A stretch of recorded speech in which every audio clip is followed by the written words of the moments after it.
Have you heard about army proverbs? If not, here is one of them. Leave comfort for the citizen. But our main hero didn't have time. Exactly 3 days ago at the Divisional Training Center, the boy was out of breath from fatigue, and there were exactly 3 days left until his demobilization. Dripping with sweat, he thought it was all because of the new platoon commander. Kim Shin-im was too strict, even for old people. Suddenly he noticed the commander, who immediately turned to him, causing the guy's entire body to shudder. The commander asked to demonstrate skills on the obstacle course. Immediately, the black-haired man's face changed, and he began to speak informally, trying to object. However, the commander interrupted, shouting at the boy to observe subordination and follow orders. But our main character was not going to give in so easily and tried to object again. As is customary in the army, the commander became angry and immediately began making threats. There were no other options, so the guy went to the obstacle course. Standing in front of his subordinates, he thought, thinking that he would now demonstrate everything, but would be extinguished after that until demobilization. Immediately starting to jump over obstacles. His speed was quite fast. With incredible strength and agility, he began to jump over one thing after another. Everyone standing and watching this was surprised.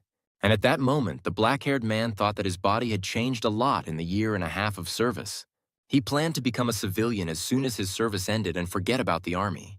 But not everything went according to the boy's ideal scenario. He caught his foot and immediately felt something was wrong. After all, he stumbled and immediately began to fall down. The commander was the first to scream in fear, drenched in sweat. Right at the moment of the fall, Pak Ben-chan managed to catch up with his commander. And then our hero fell and died. Suddenly, he began to hear himself addressed as a warrior. Raising his head, the boy thought that he was seriously injured, but he felt fine. He didn't understand where he was and started looking around. Suddenly, he saw something wrong in front of him and started screaming. The girl introduced herself as a goddess, also adding that she would lead him. Her name was Prima. She also talked about all the difficulties in her previous life. At that very moment, our hero began to laugh awkwardly. Pak begged her to say that it was all not real, and then he breathed a sigh of relief, thinking that it was a dream. Prima, in turn, began to ask what the boy was talking about. Without even paying attention to her, Pak immediately began to hit himself in the face. Watching the beating itself, the girl tried to turn around. But he did not listen to her, continuing to harm himself. Still with the same hysterical laughter, the black-haired man continued to beat himself. Still begging himself to wake up, he couldn't stop. Prima turned to the guy again, and this time he angrily began to shout at her to shut up, because he was not a warrior, and also said that cigarettes were named after her. Hearing these words, she was taken aback. At that moment, our hero stopped beating himself, began to cry and talk about 3 days. Prima immediately took the initiative, saying that she understood him, because this was his first time. Pak interrupted her immediately, making a face and saying that she didn't understand him one bit. He immediately yelled at her, telling her that she had spent her whole life talking like a dumbass. Approaching her, he immediately grabbed her. Crying, he asked her if she had read isekai manga, since he knew he would become a warrior in the new world. He couldn't believe that he would have to train in his new life. Starting to cry even harder he didn't want to, he asked to let him rest. And then he immediately began to insult her. It was clear from the girl's face that she was unhappy. Taking off and starting to release some kind of force, she screams and asks him how dare he do that. At that very second, the guy's face changed. He laughed and shouted that she had now shown her true face, insulting her again. These words made the girl even more angry, insulting him with a piece of shit. She screamed that he would not become the savior of the world that he was supposed to be. So he will become simple, just a nobody, she screamed at him to go down.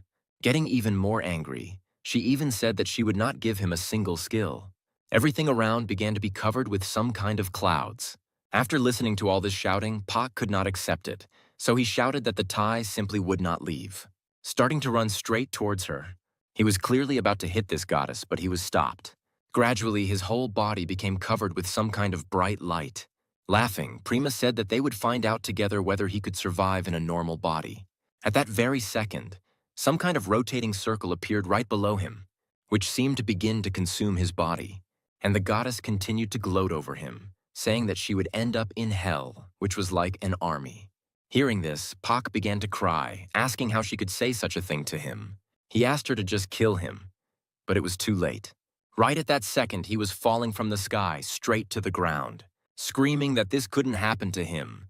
But as they say, it was too late to think. The whole day passed, and late night came, and our main character still didn't move from his place. He still sat in the same place, continuing to laugh hysterically.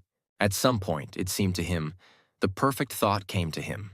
He made some kind of lift, sticking his wand into hers, starting to clap my hands, kneeling, and congratulate yourself on your demobilization, while continuing to hysterically talk to yourself.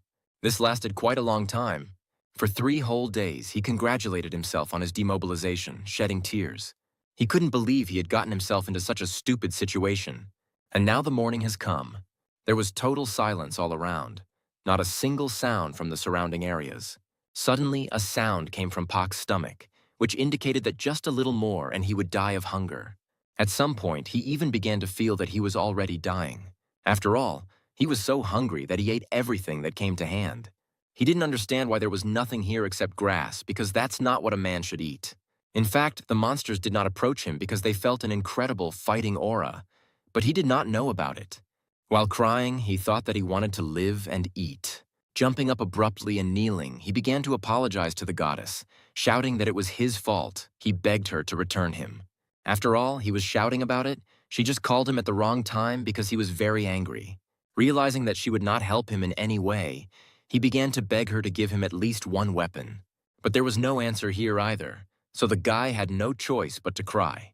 Suddenly, right in his head, he heard a familiar voice that said, "Okay." Prima said that she forgives his stupidity and gives him her blessing. Pak immediately began to praise her and bow, thanking her for this. He shouted that he would never forget her kindness. Still continuing to cry, his face suddenly began to change. After all, quite familiar objects began to emerge, which he didn't particularly like. It was a shovel, some kind of bag and paper. Laughing, Prima said that she knew his past, so she supplied him with the things and materials with which he was most familiar. The bag contains kimchi with cucumbers and stewed boneless mackerel. A shovel is for digging, the goddess explained.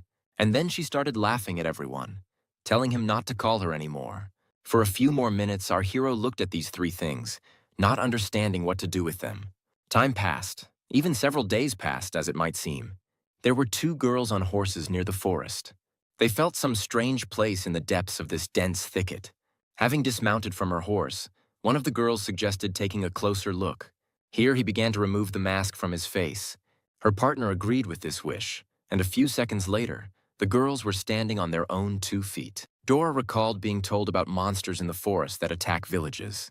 The 50-year-old horned girl standing there said she had never seen anything like it, suggesting that a terrible creature had appeared in the forest. She ordered them to go immediately and sort everything out. Captain Dora understood the task, and so they set out on a long journey to defeat another powerful monster.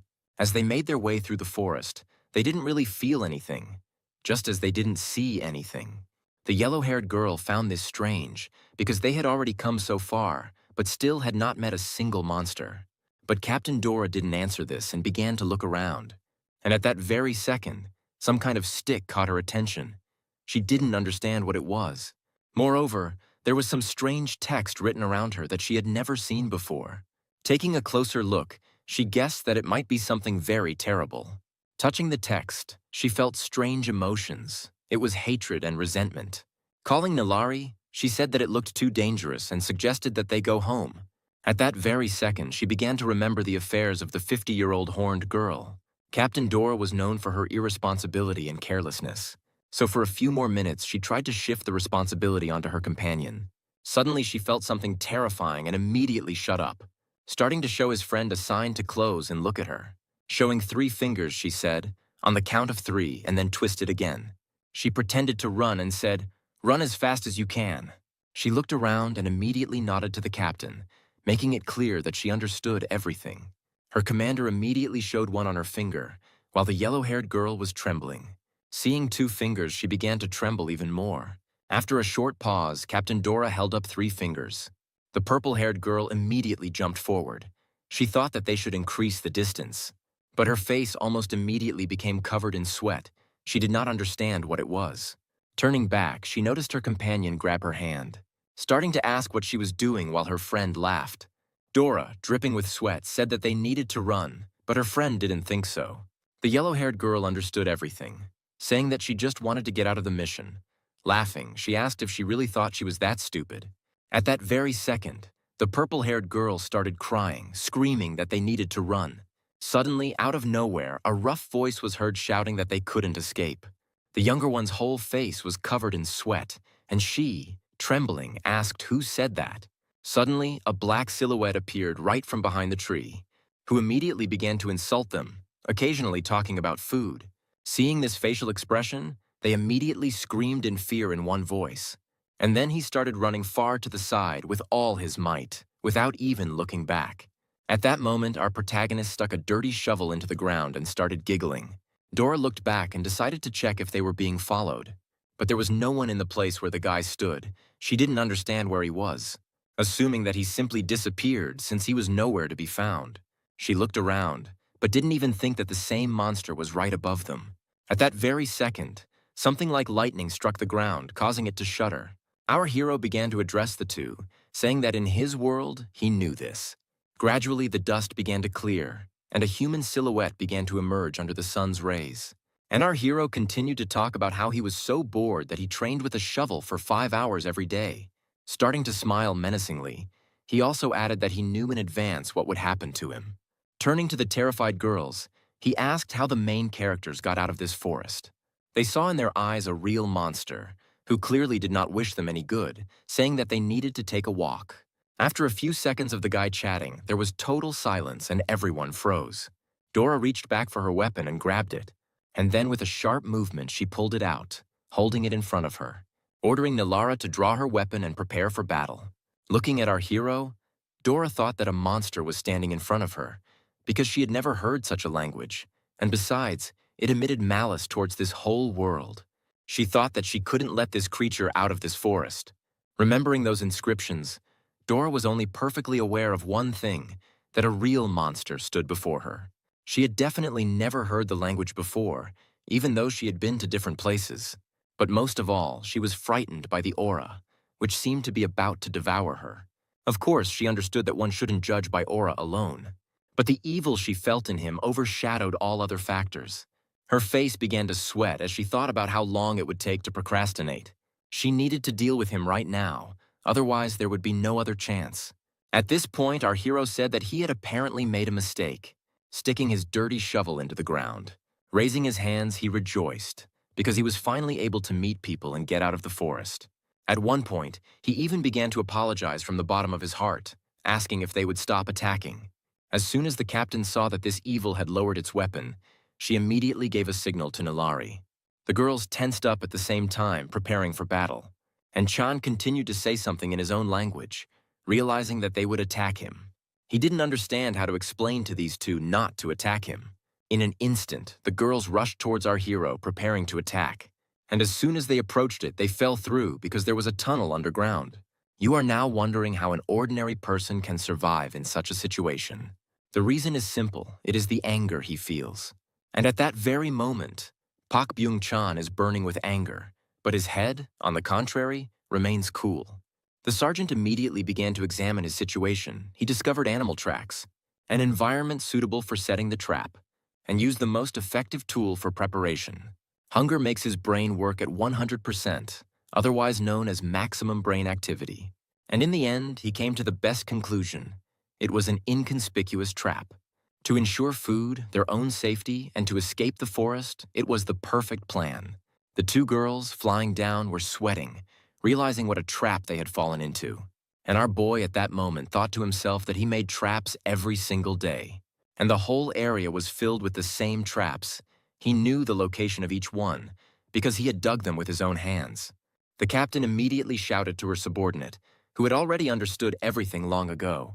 She immediately swung, beginning to gather all her strength in her hands. And then with a powerful cut, she cut off all the points in the trap so as not to be harmed, and then land without any difficulty, without even getting scratched.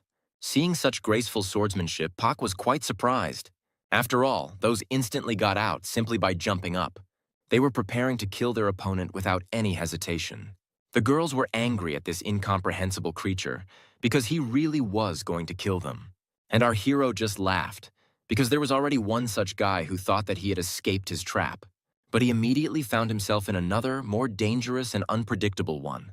And so the log threw the two back. The yellow-haired one received a bigger log than the captain.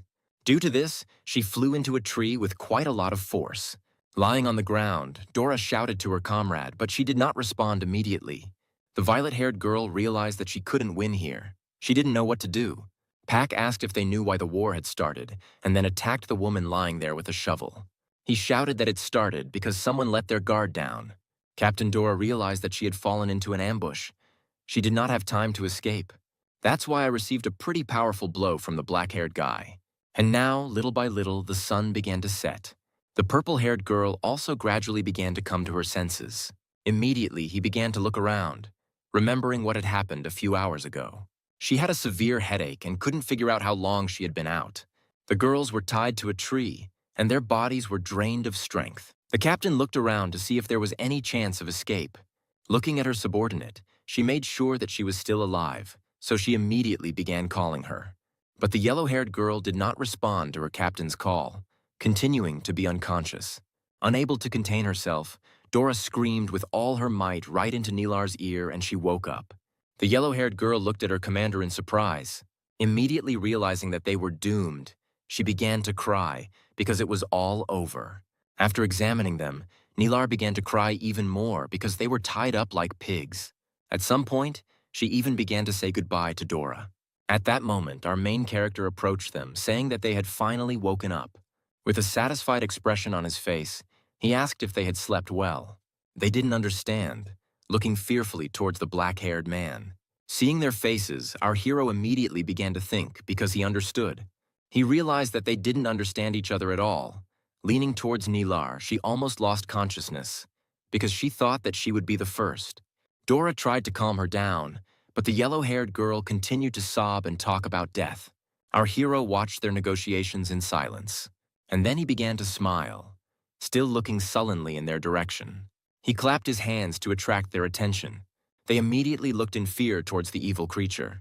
Having cleared his throat, our hero thought that he would try to explain everything with gestures. So I started waving my arms and making different poses. He tried to explain that he was stuck here and he wanted to get out of here, so he needed their help. He really hoped that body language would work in this strange world. It was as if Pak had almost succeeded perfectly, because the girls thought that he wanted them. Nilar even agreed, because if he doesn't kill her, she's ready to cooperate. So Dora immediately started beating her, shouting that she was a traitor. Our hero, observing this, did not understand anything, assuming that the blonde did not want to cooperate, so her companion beat her. So our hero immediately approached her, grabbing her face. Pak didn't think he would come to this strange and disgusting method. He could only say one thing. This was not an ordinary liquid at all. Therefore, taking it out of his pocket, he immediately opened the girl's mouth and began to squeeze it out. He recalled that when he was a grandfather in the service, he often played pranks on his spirits, because it is a special hot Tabasco sauce. Watching this, the yellow-haired girl became even more horrified. The captain, naturally, did not immediately swallow the contents in his mouth, but he began to feel a burning sensation. So there was nothing left to do but swallow this liquid. Immediately lowering her head, Nilar began to call for her captain, because she thought that she had died. At that moment, Dora herself exhaled, letting off steam, and drool began to come out of her mouth. And after all this, already with a scarlet face, she screamed throughout the forest. The yellow-haired girl tried to calm her companion down, but she continued to scream, turning redder and redder. It was at this moment that the younger one began to turn her gaze to this monster, who asked them about the exit. Dora began to lick her subordinate's hair, trying to cool his tongue. Our hero, having shown this Pak, asked the other one whether she would cooperate. And now the next day has arrived. In a village, in one of the houses where these two girls came from, there sat that same 50-year-old horned woman sitting on her knees. Suddenly, right inside the building, the wind began to gradually rise, which extinguished absolutely all the candles that were lit, and a poster with some similar horned girl began to shine with a bright light. Seeing this, the white-haired girl's face immediately changed. She began to expect a miracle. Light gradually began to fill the room, as if it were cleaning the entire area. For now, our heroine could not believe that it was Prima herself who was coming to her. Suddenly, everything returned to its place and there was a lull. At the same time, in the forest, Dora's whole body was shaking. She was too tense. After all, our main character was sitting right on her back, looking towards the yellow-haired girl. The captain thought to herself that there was a real devil sitting on her. Nilar thought the same. They were not going to obey this monster. Seeing her expression, our hero immediately asked if she wanted to try it too. Having shown that very bag, Pak asked not to look at him with such a nasty glance. That's why she immediately began to bow, saying in a sweet voice that she was sorry. When she stood up, the yellow-haired girl's whole face was covered in sweat. With gestures, she showed that all they needed was to get him out of the forest. At that very moment, our hero deliberately looked up at the night sky. He sat tensely for several minutes without answering. Nilar began to fidget, trembling, asking if he wanted to make a deal. Suddenly, our main character started laughing, lowering her head down. Dora was the first to feel this aura, since it was closer to her companion. Nilar, in turn, was already scared, so she wasn't very surprised. Pak showed that he and they would go to their city. The yellow-haired girl thought that she seemed to understand him, but she was too scared. And now the next day has arrived. The horned one sat with her companions by the fire in the center of the building. She began to doubt them, because too much time had passed since they left. The red-haired man asked the lady to rest in peace, because she had sent 2 of her best students there. She agreed with this, but she couldn't stop worrying about them. The men sitting nearby began to think at that moment. Suddenly, a rather loud stomping sound began to be heard, which became louder and louder with each passing second. And then a girl ran into the tent, screaming and calling for the mistress. Everyone immediately turned their attention to her, and she continued to shout that Captain Dora and Nilari had returned. At that very moment, the horned one breathed a sigh of relief, since she had already thought of all sorts of things. However, the one who had run in again started screaming at her. At that moment, the hero was sitting on a horse with the yellow-haired girl. Covering her mouth while you fell to ask for help? Behind their backs on the next one, Dora lay unconscious. Having come to her senses, she continued to lie there, thinking that they were in the village and that they had a chance that they could now deal with this monster. However, the faces of all the men standing at the entrance to the village clearly said otherwise. Pak began to carefully examine those standing in front of him, continuing to threaten Nilari so that she wouldn't do anything stupid. The black-haired boy also turned his attention to the statue standing behind him. His face immediately changed, as a rather familiar silhouette emerged. At that very moment, our protagonist began to remember how he stood and listened to the two's conversations, and he heard exactly what they were saying about Prima. He couldn't understand why he hadn't thought of this before, as soon as he saw them. After all, this world may be completely under the control of this Prima.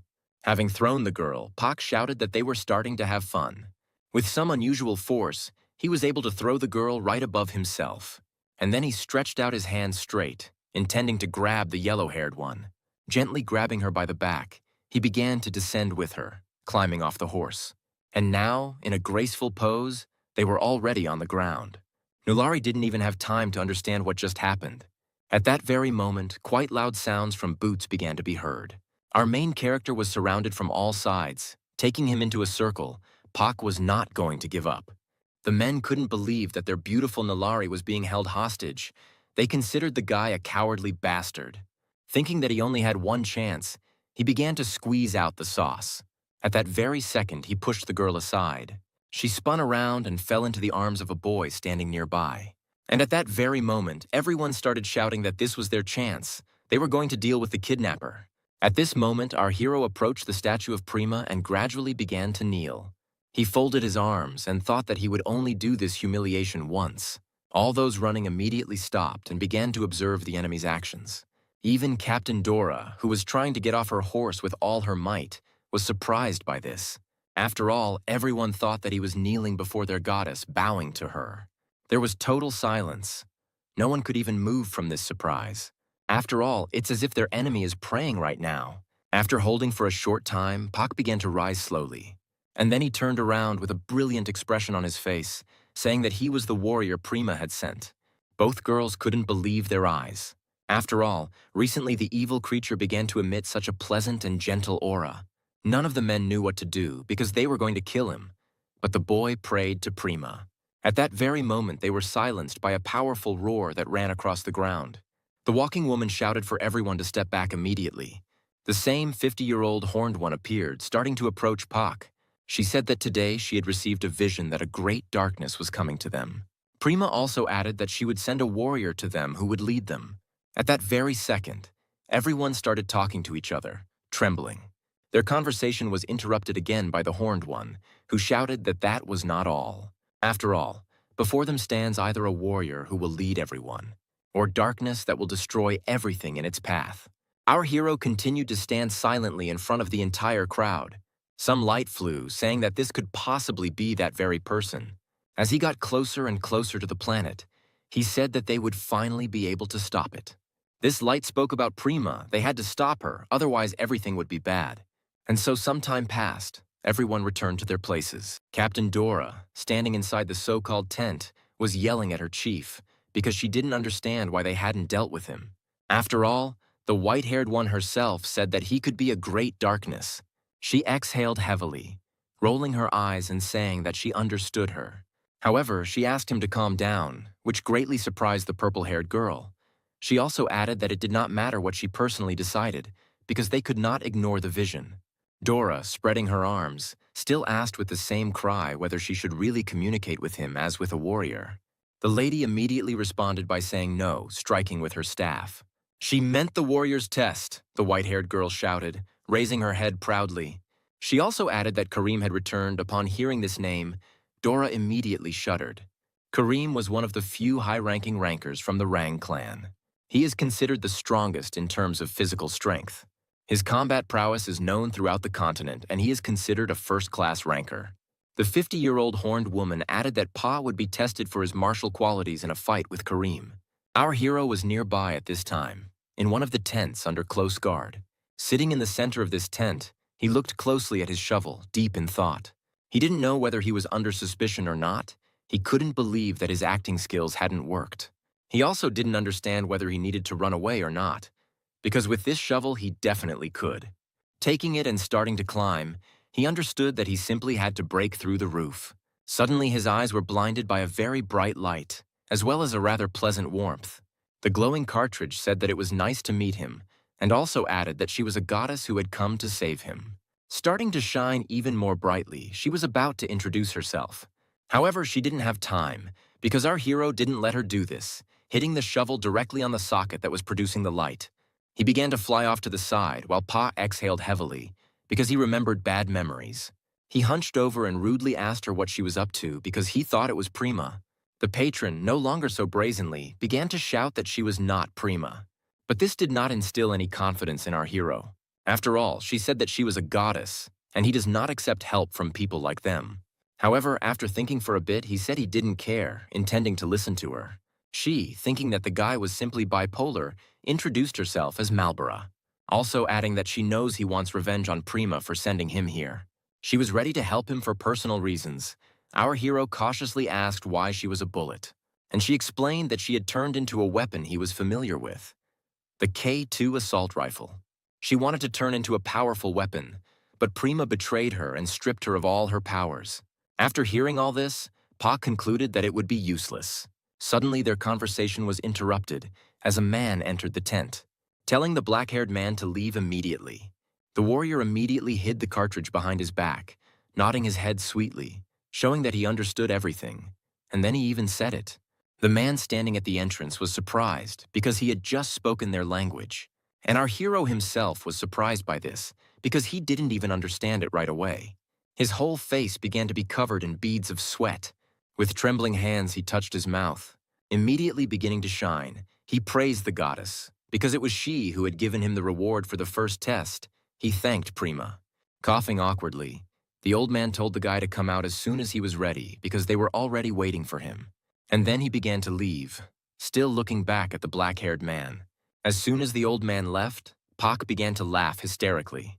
At this point, Malbora spoke up, asking if he still considered her useless, and also promising that she would give him much more once they strengthened their trust in each other. She asked if he was willing to join forces with her. Our protagonist's face began to shine. He was pleased to hear this. That's why he immediately replied that he was ready. He agreed. Hearing this answer, the goddess's voice changed. She was also pleased.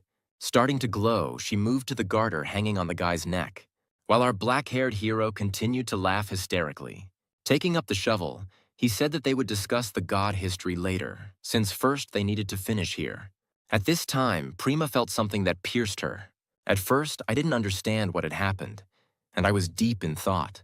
And then her face changed. She was angry, immediately turning to some brown, calling him. He immediately appeared in front of her, saying that he had come.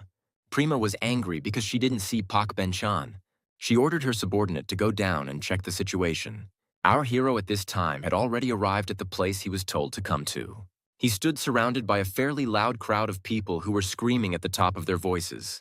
Pak didn't understand where he was, but he began to guess what was about to happen. The Horned One immediately said that they wanted to make sure which of them was a warrior of Prima and which was darkness, so they would hold a warrior test. They had already reported to her that the guy now understood them, asking if he understood everything. At that moment, the black-haired man, trembling, said that he understood everything, but did not understand what a warrior's test was. The white-haired girl, clenching her fist, explained that this was, of course, a duel. The two girls who discovered our hero were also sitting in the stands. Marlborough immediately began asking if the sergeant had any ideas, but the guy didn't have any.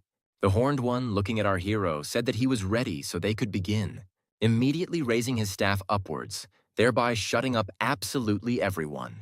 After all, right now she was going to announce his opponent in this duel.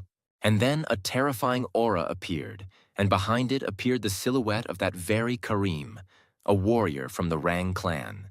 He looked towards his opponent with a terrifying face, while Pa continued to look at him with confusion. Seeing this expression, Karima started laughing. He was surprised to see such a weak creature in front of him, because he had imagined the goddess's warrior differently.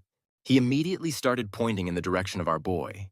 He also asked, in an assertive and bold manner, whether he was a warrior or not, because he doubted it. The black-haired boy stood motionless, looking in Karim's direction. At that moment, the whole crowd